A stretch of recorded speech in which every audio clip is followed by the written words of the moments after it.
भगवान श्री कृष्णचंद्र जी किसी से वादा किए थे कि मैं आऊंगा तुम्हारे घर, समझ गए होंगे, चंदन लगाने वाली कुब्जा से। कुब्जा ने पीतांबर पकड़ लिया था, कहा था श्याम सुंदर चलो ना हमारे घर। तो भगवान ने कहा था पहले इस पापी कंस को मारकर, और फिर दूसरा वादा किया था अक्रूर जी से। जब अक्रूर जी मथुरा पहुंचे तो भगवान से कहा घर पधारो, उनका नहीं, पहले अपना कार्य करेंगे, कंस को मारेंगे, फिर तुम्हारे घर आएंगे। तो आज के चरित्र में भगवान दोनों के घर पधार रहे हैं। भगवान श्री कृष्ण प्रतिपल कुब्जा इंतजार कर रहे थे कि आ जाएंगे आ जाएंगे आ जाएंगे।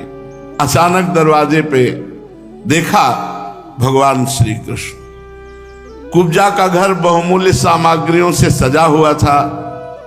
श्रृंगार रस का उद्दीपन करने वाली बहुत सी साधन सामग्री थी।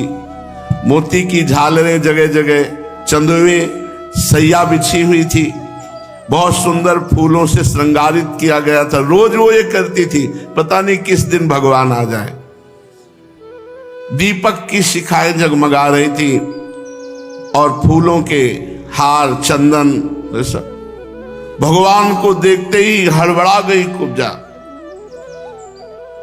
और आसन से उठ खड़ी हुई और विधि पूर्वक भगवान का स्वागत सत्कार किया और भगवान को श्रेष्ठ आसन पर बैठाकर पूजन किया। भगवान श्री कृष्ण जी अपने साथ उद्धव जी को भी ले गए थे। उसने उद्धव जी का भी समुचित रीत से पूजन किया, परंतु वे उसके सम्मान के लिए उसका दिया हुआ आसन छूकर धरती पर बैठ गए।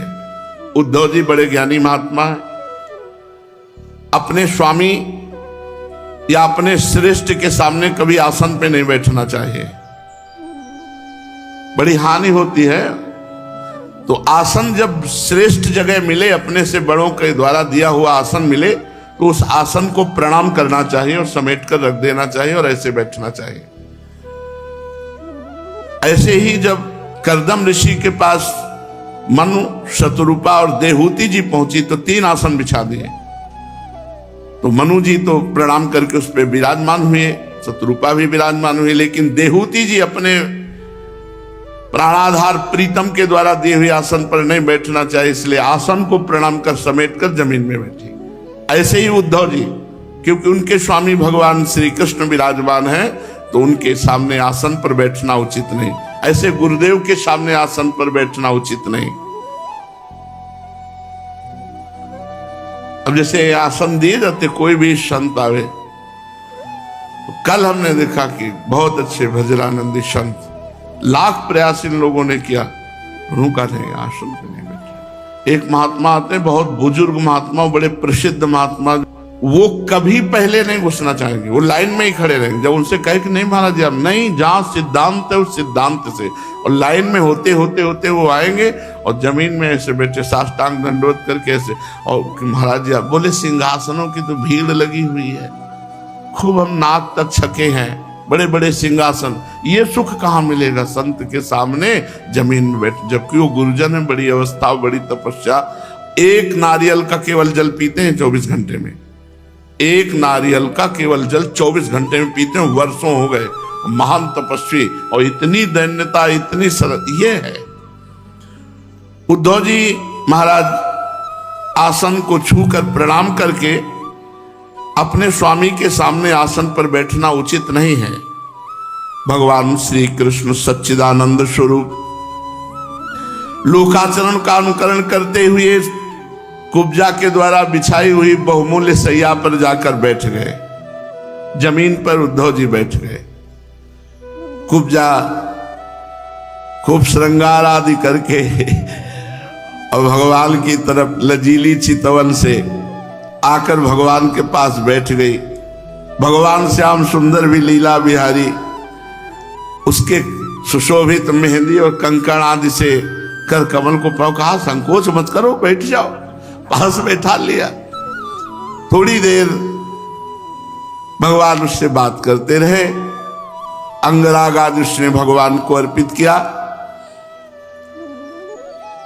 कुब्जा भगवान से प्रेम नहीं करती, इसीलिए उसको दुर्भगा कहा है श्री सुखदेव जी ने।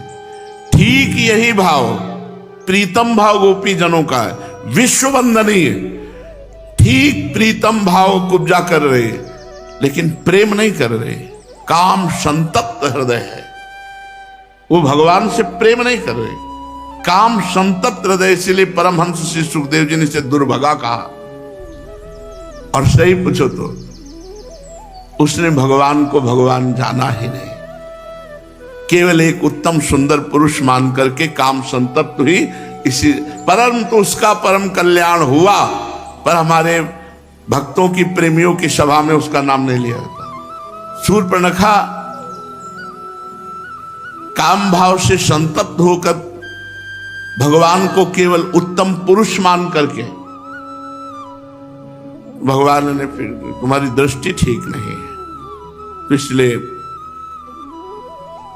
उत्तम पुरुष तो भगवान है ही और सबके प्राणपति भगवान है ही, लेकिन प्रेम पूर्वक यदि भगवान का आराधन किया जाए तो वो कांता भाव की पूर्ति करते हैं।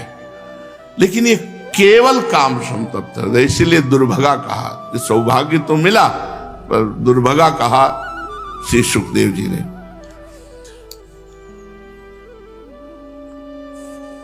ये केवल एक शुभ कर्म का फल भगवान दे रहे हैं कि भगवान को उसने चंदन अर्पित किया। कुब्जा भगवान श्री कृष्ण चंद्रजू के पास बैठकर हाथ प्रयास करते, फिर उनके चरण पकड़कर अपने हृदय से लगाती और अपने गले से श्री कृष्ण चंद्रजू को भगवान उद्धव जी की तरफ देख रहे हैं। क्यों देख रहे? भगवान गले क्यों नहीं लग रहे? वो भगवान को गले लगा रही है, भगवान उद्धव जी की तरफ देख रहे और मुस्कुरा रहे कि मुझ सच्चिदानंद के स्पर्श से भी ये हृदय में अभी नहीं समझ पा रही है और केवल पुरुष भाव रखकर आलिंगन कर रही। कुब्जा को बड़ा सुख मिला भगवान के। सर्वशक्तिमान भगवान कैवल्य मोक्ष के अधीश्वर हैं। देखो देखो सुनना, परमहंस जी बोल रहे हैं, श्री सुखदेव जी। परीक्षित, कुब्जा ने केवल चंदन अर्पित किया था, उतने से रीझ कर सर्वशक्तिमान भगवान उसके घर गए। कैवल्य मोक्ष के अधीश्वर हैं भगवान, जिनकी प्राप्ति करना अत्यंत कठिन है, लेकिन उस दुर्भगा को वो भाव नहीं बना जो ब्रज गोपियों का भाव बना। ब्रज गोपियों की भांति उसने ना तो प्रेम किया ना सेवा मांगी। काम संतप्त हृदय। उसने भगवान से कहा, आहोस्यतामि प्रेष्ठो दिनानि कति चिन्मया रमस्व। कुछ दिन हमारे साथ रहो ना, उद्धव जी को भेज दो, हमारे साथ कुछ दिन रहो। भगवान हंस दिए। परीक्षित, उसने भगवान का वस्त्र पकड़ के कहा, आपको छोड़ा नहीं जा सकता। भगवान श्री कृष्ण उसको आश्वासन दिया, हाँ हाँ ठीक है, और कहा, उद्धव समय हो रहा है, चलते हैं। और भगवान चल पड़े। बस इतना सौभाग्य मिला। उसी सौभाग्य का है कि परमहंस संहिता में गाया जा रहा है। ना उसको बाद में तड़पन हुई कि रोती रहती, हा कृष्ण हा जीवन धन। यही बात है, दुर्योधन को भी तो भगवान मिले। क्या हुआ? क्या प्रेम लक्षणा भक्ति जागृत हुई? क्या भक्तों की नामावली में दुर्योधन का नाम आया? क्या दुशासन भी तो देखा भगवान को, बातचीत की भगवान से। खास बात भगवान का मिलना नहीं है, खास बात भगवान का प्रेम मिलना है। आप इससे समझ लीजिए। भगवान तो ऐसे हम कितनी जगह बताएं कि भगवान उनको मिले, लेकिन उनके हृदय में भगवत प्रेम नहीं था, इसलिए वो लाभ भगवान का भगवान की तरह नहीं ले पाए। जिनको प्राप्त करना अत्यंत कठिन है, उस दुर्भगा ने ब्रज गोपियों की तरह प्रेम नहीं किया, सेवा नहीं की, सेवा नहीं मांगी। बस ये इसीलिए भगवान से मिलने की बाद वाली बातें हैं, पहले हम अपने भगवान के भजन में डूबने की बात करें। और स्वयं भगवान ने कहा मेरा अंग संग मेरे प्रेम का कारण नहीं है, मेरा नाम कीर्तन, मेरा नाम जप, मेरा लीला कीर्तन, मेरा लीला श्रवण से जैसा प्रेम होता है वो अंग संग से नहीं होता। इसीलिए पूरे जीवन की एक ही बात रही, भगवत विस्मरण ना होने पाए, बस खास बात है। मिलो ना मिलो तुम्हारी मौज, जाओगे कहां, पतंग जाएगी कहां जब डोरी हमारे हाथ में, नाम रूपी डोरी है, मंत्र रूपी डोरी है, तो जाओगे कहां। परीक्षित उसी समय भगवान उद्धव जी के साथ चल पड़े। भगवान ब्रह्मा आदि समस्त ईश्वरों के भी ईश्वर हैं, उनको प्रसन्न कर लेना जीव के लिए बहुत कठिन बात है, पर कोई उनको प्रसन्न करके विषय सुख मांगे, निश्चय दुर्भाग्य, दुर्बुद्धि। कहां भगवान और कहां तुच्छ विषय सुख। भगवान ये बस इतना हुआ उसको, इतना बस सौभाग्य, और ना तो विरह मांगा, ना प्रेम मांगा, ना सेवा मांगी। कहा कुछ दिन हमारे साथ रुको, रमस्व। फिर एक दिन सर्वशक्तिमान भगवान श्री कृष्ण बलराम जी और उद्धव जी के साथ अक्रूर जी की अभिलाषा पूर्ण करने के लिए उनके घर गए। अक्रूर जी ने दूर से ही देखा हमारे परम बंधु मनुष्य लोक शिरोमणि भगवान श्री कृष्ण बलराम जी पधार रहे, तुरंत उठकर आगे गए, आनंद से भरकर उनका अभिनंदन और आलिंगन किया। अक्रूर जी ने दूर से देखा भगवान श्री कृष्ण पधार रहे, साष्टांग दंडवत नमस्कार करके आसन पर बैठाया। अक्रूर जी ने विधिवत भगवान की पूजा की। परीक्षित उन्होंने पहले भगवान के चरणोदक धोकर सिर पर धारण किया, अनेकों प्रकार की पूजा सामग्री, दिव्य वस्त्र, गंधमाला, श्रेष्ठ आभूषण भगवान को अर्पित किए।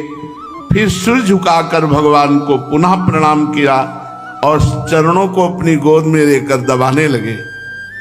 उसी समय उन्होंने विनयावनत होकर भगवान श्री कृष्ण और बलराम जी से कहा, भगवान ये बड़े आनंद और सौभाग्य की बात है, पापी कंस अपने अनुयायियों के साथ मारा गया, उसे मारकर आप दोनों ने यदुवंश को बहुत बड़े संकट से बचा लिया, उन्नत और समृद्ध किया।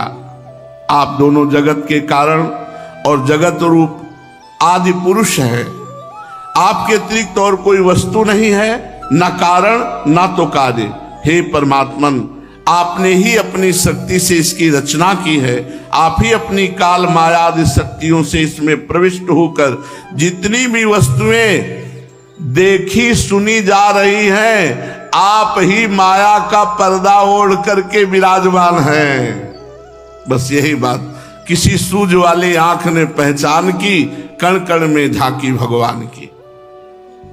प्रभु पृथ्वी आदि कारण तत्वों से उनके कार्य स्थावर जंगम शरीर बनते हैं, वे उनमें अनुप्रविष्ट से होकर अनेक रूपों में प्रतीत होते हैं, परंतु वास्तव में वे कारण रूप हैं। इसी प्रकार ये सारा जगत प्रतीत हो रहा है अलग अलग, स्त्री पुरुष जड़ चैतन्य पापी पुण्यात्मा, पर सब में हे परमात्मा आप ही विराजमान हो। ये खास बात है। सनातन भगवान है और हर जीव सनातन है। गीता में भगवान जी कह रहे ममैवांशो जीवलोके जीवभूतः सनातनः। जितने जीव हैं, पशु पक्षी मनुष्य, जितने भी जीव सब सनातन है। सनातन को एक सीपी में मत बांधो, सनातन एक समुद्र है। भगवान के शब्दों को देखिए, सनातन धर्मावलंबी भगवान क्या कह रहे हैं, ममैवांशो जीवलोके जीवभूता सनातनः। मेरा अंश जीव समस्त भूतों में जो विराजमान है अंश, वो सब सनातन है। पृथ्वी सनातन, जल सनातन, वायु सनातन, अग्नि सनातन, आकाश सनातन, और जितने भी चराचर जीव है सब सनातन। इसलिए सनातन किसी और कुछ है ही नहीं। भगवान कह रहे हैं, तीसरी बार कह रहा हूं, ममैवांशो, मेरा अंश, कौन? ये चराचर जगत जितना भी पंचभूतों में और अपने अंशों में विराजमान जीव है, सब सनातन है। ममैवांशो जीवलोके जीव भूता सनातन। जीव और पंचभूत ये सब सनातन है। अब बताओ कौन नहीं है सनातनी? हम किसका विरोध करें? उमाजे राम चरण रत विगत काम मद को निज प्रभु में देखें जगत के ऐसन करें विरोध। एक जगह तो भगवत तत्व को समझो कि सर्वत्र श्री कृष्ण से बढ़कर कोई सनातन है? श्री कृष्ण से बढ़कर कोई सनातन है? और वो कह रहे हैं मत्ता पर तरम नान्यत किंचिदस्ति धनंजय, मेरे सिवा कोई नहीं तो सब सनातन। सनातन अगाध समुद्र जैसे आकाश ऐसे सनातन। हे प्रभु आप ही सब रूपों में व्याप्त हो। ये रजोगुण सतोगुण तमोगुण रूपी अपनी शक्तियों से क्रमशः जगत की रचना पालन संहार करते हो। आप अपने आप से रचते हैं अपने आप को, अपने आप का पालन करते हैं, अपने आप का संहार करते हैं। ऐसी स्थिति के लिए क्या बंधन हो सकता है? स्वयं आत्म वस्तु में ना स्थूल दे न सूक्ष्म दे, ना उसकी उपाधि कारण दे, न जन्म है न मृत्यु है न बंधन है न मोक्ष है। शुद्ध बात यह है ज्ञान। आप आत्म स्वरूप में न स्थूल दे न सूक्ष्म दे न कारण दे, न जन्म है न मृत्यु है न बंधन है न मोक्ष है। ये बंधन जैसे कल्पना है ऐसे मोक्ष भी कल्पना है। बंधन और मोक्ष का कारण अविवेक है, अविवेक। तो यही बात समझ। आपने जगत के कल्याण के लिए सनातन आ गया। सनातन जो सनातन है क्या है? बोले वेद मार्ग। जब इन पाखंडियों से ये सनातन मार्ग को क्षति पहुंचती है तब आप शुद्ध सत्व में भगवत विग्रह धारण करके सनातन धर्म की स्थापना करते हैं। किसको कहा गया विरोधी? जो वेद धर्म के विरुद्ध आचरण करने वाला पाखंडी है वो सनातन विरोधी है। वैदिक सिद्धांत, पौराणिक सिद्धांत, भागवतिक सिद्धांत, इन पे जो चलता है वही सनातनी है। प्रभु आप इस समय अपने अंश बलराम जी के साथ पृथ्वी का भार दूर करने के लिए वसुदेव जी के घर प्रकट हुए हैं। आप असुरों के अंश से उत्पन्न नाम मात्र के शासकों की अक्षोणी सेना का संहार, 100 अक्षोणी सेना का संहार करके अपने यश का विस्तार करेंगे। हे इंद्रियातीत परमात्मन, सारे देवता पितर भूतगण और राजा आपकी मूर्ति हैं। हे प्रभु आपके चरण धोवन से गंगा जी प्रकट होकर तीनों लोकों को पावन कर रहे हैं, अलकनंदा मंदाकिनी भागीरथी रूप में। आप सारे जगत के पिता हैं। हे सब सनातनी।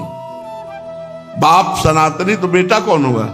सनातनी तो होंगे। आप सारे जगत के पिता हैं। श्री कृष्ण सारे जगत के पिता हैं, सारे जगत के गुरु हैं। वंदे कृष्णम जगत गुरुम। तो सब चेला, सब पुत्र। वही आज आप हमारे घर पधारे, इसमें संदेह नहीं कि आज हमारे घर धन्य धन्य हो गए, हमारे सौभाग्य की सीमा न रही। प्रभु आप प्रेमी भक्तों के परम प्रीतम सत्य वक्ता, अकारण हितु और कृतज्ञ है। जो जरा भी सेवा आपकी करता है आप बहुत करके मानते हैं। भला कौन ऐसा बुद्धिमान पुरुष होगा जो आपको छोड़कर किसी और की उपासना करे और की शरण में जाए। जो एक रस है अपने उस आत्मा का दान कर देते हैं। हे भक्तों के कष्ट मिटाने वाले, जन्म मृत्यु के बंधन से छुड़ाने वाले प्रभु श्री कृष्ण, मैं आपको प्रणाम करता हूँ। बड़े बड़े योगी राज, देवराज, ऋषि मुनि आपके स्वरूप को नहीं जानते, हम क्या जान सकते हैं प्रभु? परंतु हम तो आपका साक्षात दर्शन पा रहे हैं। कितने सौभाग्य की बात है कि हम स्त्री पुत्र धन स्वजन गे देह आदि के मोह की रस्सी में बंधे हुए हैं और आप कृपा करके हमारे घर पधारे। भगवान श्री कृष्ण की ऐसी श्री अक्रूर जी महाराज ने स्तुति की, पूजा की। श्री रघुनाथ जी नारद जी को उपदेश देने के बाद आगे बढ़े। फिर ऋषिमुख पर्वत समीप आया। ऋषिमुख पर्वत पर मंत्रियों सहित सुग्रीव विराजमान थे। यहां बाली सापवश नहीं आता था, यह सुरक्षित स्थान था। जो ही दूर से देखा सिंहवत चाल प्रभु की, हाथ में बाण, कांधे पे धनुष, पीठ पर तरकस, भयभीत हो गए देखते। कहीं ऐसा तो नहीं कि बाली तो आ नहीं सकता, लेकिन इन राजकुमारों को भेजा गया हो। इनकी भुजाएं देखकर लगता है अतुलित बलशाली है। हे हनुमान सुनो, ये रूप निधान महाबलशाली दिखाई दे रहे हैं।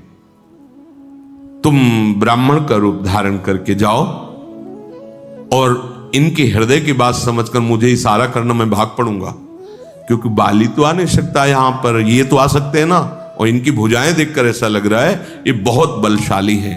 अगर बाली ने इनको भेजा है तो मैं अभी छोड़ करके भाग पड़ूं, तुम जाओ। श्री हनुमान जी महाराज ब्राह्मण का रूप धारण करके प्रभु के समीप गए। प्रणाम। हनुमान जी ने ब्राह्मण रूप में भगवान को कहा, प्रणाम। हे श्यामले और गौर शरीर वाले, आप कौन हैं? आपके वेश से दिखाई दे रहा है कि आप क्षत्रिय हैं। ये बहुत कठोर भूमि है जंगल की, आपके श्री चरण अत्यंत कोमल हैं। क्या कारण है कि आप बिना किसी पादुका के ऐसी कठोर भूमि में आप चल रहे हैं? स्वामी, आपके एक एक अंग को देख रहा हूं तो मेरा मन अपरित हो रहा है। ऐसे श्री अंग वाले आप वन का दुसह कष्ट सह रहे हैं। प्रभु, क्या आप ब्रह्मा हैं, विष्णु हैं, महेश हैं, या कोई दिव्य प्रधान देवता हैं?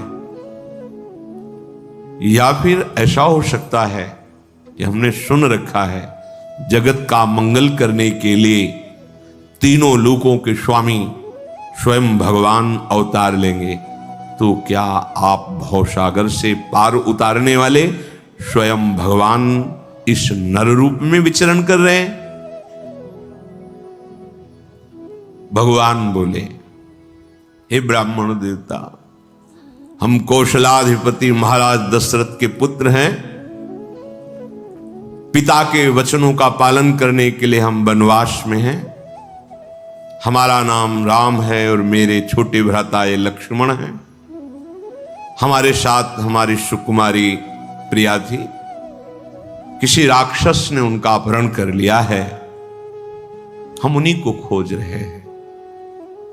ये तो हमने अपनी बात बताई, तुम यहां जंगल में क्या कर रहे हो?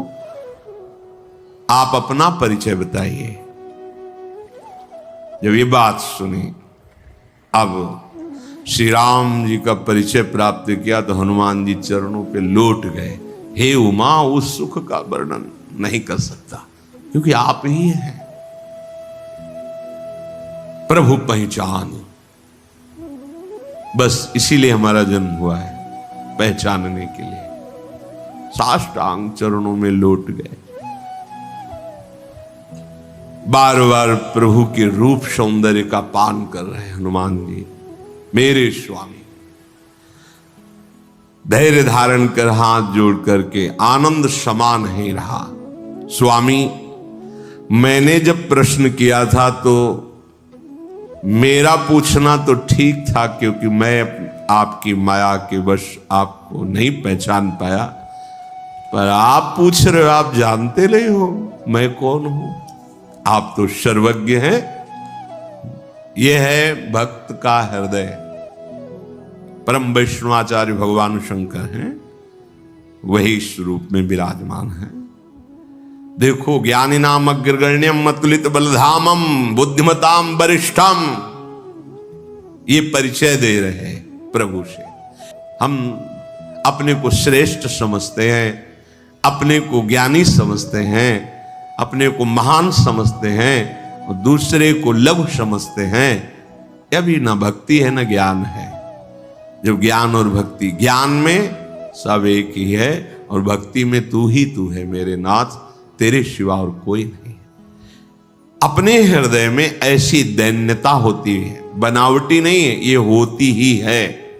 हर समय रोमांच होता रहता, अश्रु चलते रहते, हृदय की धड़कन के साथ भगवान नाम गूंजता रहता है। ऐसे महाभागवत, एक तो मैं वैसे ही मंद हूं, मोह के वशीभूत हूं और हृदय बड़ा कुटिल है, और फिर प्रभु आपने मुझे भुला दिया। आप पूछ रहे तुम अपना परिचय दीजिए।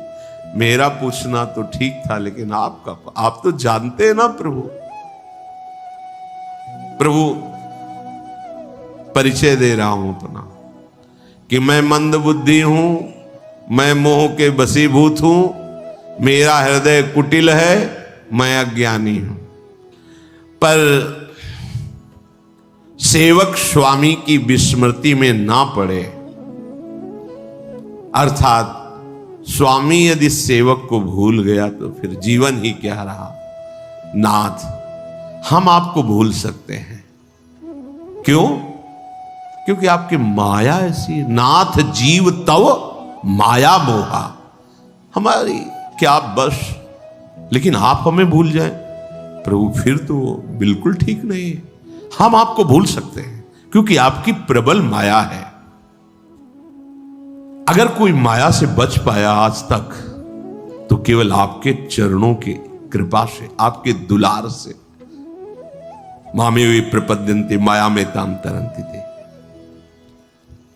आपकी शपथ खा के कहता हूं प्रभु, भजन साधना तो मैं कुछ जानता ही नहीं। देख लो, अगर थोड़ा भी ये होता कि दैन्य भाव से कह रहे हैं तो शपथ नहीं खाते। मतलब पूर्णतया अनुभव है कि हे प्रभु आपकी कृपा। जब कृपा का अनुभव हो रहा है ना तो कह रहे हैं भजन साधन इस कृपा, ये आपकी शपथ खा के। तो क्या भजन साधन जिससे आप रिश्ते, मुझे कोई पता नहीं प्रभु। बस मैं इतना जानता हूं कि सेवक स्वामी के भरोसे होता है। पुत्र माता के पालन से ही सुरक्षित रहता है। स्वामी का कृपा दुलार ही सेवक को पुष्ट कर। बस इतना मैं जानता हूं कि सेवक का भरोसा स्वामी से ही है। पुत्र का पालन पोषण जैसे मां करती है, ऐसे ही आपको ही अपने जनों का पालन पोषण करना पड़ेगा। और आप करते हैं, वो आपको भूल सकते हैं।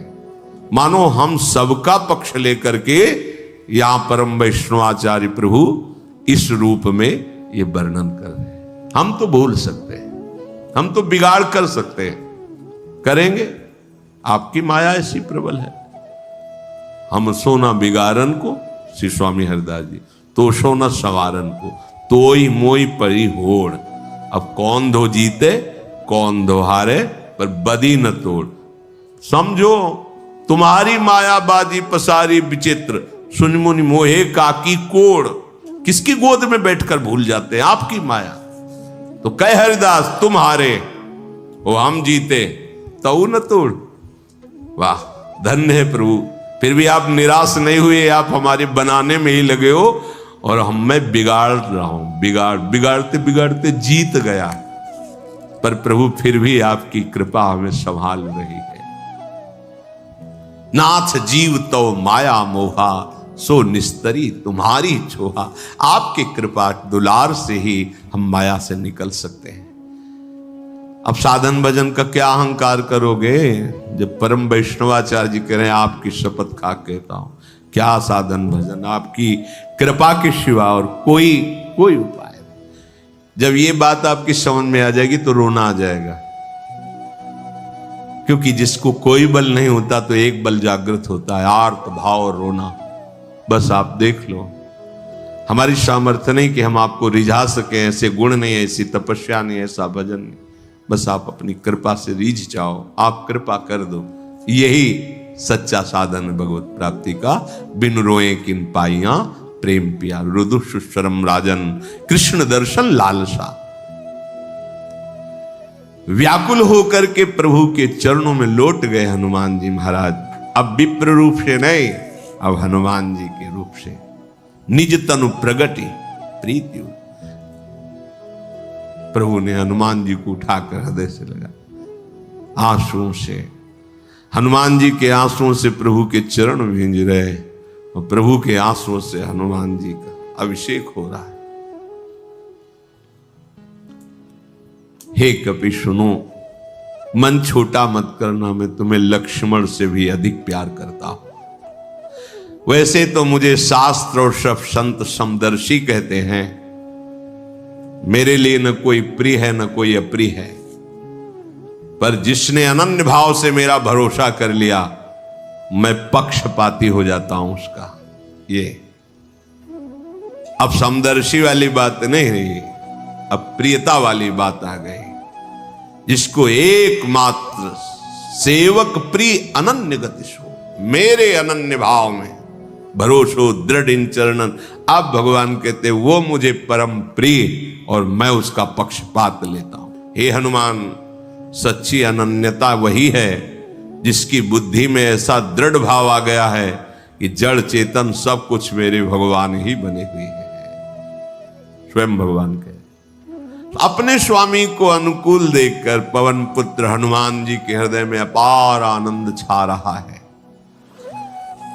प्रार्थना की प्रभु इसी पर्वत पर वानर राज सुग्रीव जी रहते हैं, नाथ उनसे मित्रता कीजिए, उन्हें दीन जान करके आप निर्भय कर दीजिए। प्रभु से मिलान कौन करवाता है? भगवत प्रेमी महात्मा, बिना उनके हो ही नहीं सकता। मात संगस्त सुदुर्लभ, महापुरुषों का संग दुर्लभ, अगर उनका संग अमोघस्य निश्चित भगवत प्राप्ति, बस निर्वाह कर ले जा। देखो सुग्रीव में ऐसी कोई, जब हनुमान जी महाराज की कृपा ना होती तो भगवान से ऐसी प्रियता नहीं है। आगे प्रसंग में आएगा।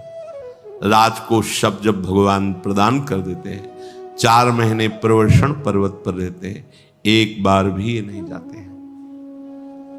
इसका मतलब है कि केवल हनुमान जी महाराज की विशेष कृपा कि भगवान के मित्र पद पर आरूढ़ होने का सौभाग्य सुग्रीव जी को मिला।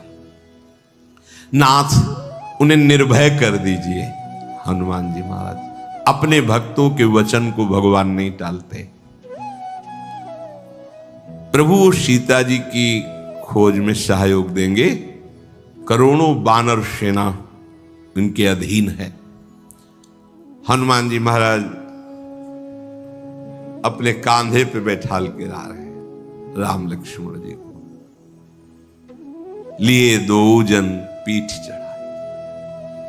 क्या सौभाग्य, अखिल लोगों के स्वामी बैठे हनुमान जी महाराज, उनको लेके चलो। धन्य है, अपने स्वामी की सेवा मिलना धन्य है, अपने स्वामी का अपनापन मिलना धन्य है। सुग्रीव जी ने कहा था अगर कोई मन में वैसी बात हो तो तुम इशारा कर देना, हम भाग जाएंगे। तो जो देखा कांधे पे बैठा ले तो समझ गए वैसी बात नहीं, मतलब अपने पक्ष की बात है। हनुमान जी के सामने सुग्रीव जी आए, हनुमान जी ने इशारा किया, आदर सहित साष्टांग प्रणाम भगवान श्री राम लखन को किया। प्रभु गले मिले। सुग्रीव सोच रहे थे कि क्या ये मुझे स्वीकार करेंगे? बलशाली, रूपवान, सौंदर्य, क्या मेरे से मित्रता करेंगे? मुझसे शायद, पर हनुमान जी की तरफ देखिए, इनका विशेष परिचय लग रहा है, ये करवा सकते हैं। बस ऐसे ही है हमारी दशा। क्या प्रियालाल हमें मिल सकते हैं? पर प्रेमी रसिक महापुरुष जनों के चरणों का आश्रय लेने से ये सौभाग्य उदय सकता। अगर सदगुरुदेव कृपा न करते तो कभी भी हृदय अधिकारी नहीं हो सकता था राधा नाम के प्रेम का, वृंदावन धाम के प्रिया प्रीतम की। जैसी जैसी उनकी कृपा वैसे।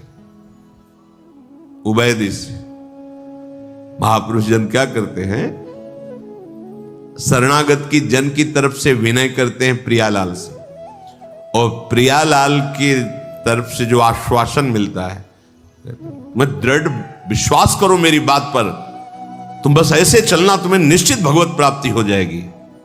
प्रभु सब आप संभाल सकते हो, आप नहीं संभालोगे ना, कोई सामर्थ्य नहीं रखता आपकी माया को लांग कर चला। अग्नि को साक्षी करके भगवान श्री राम और सुग्रीव जी की मित्रता करवाई श्री हनुमान जी महाराज ने। अपार प्रीति उत्पन्न हो रही है।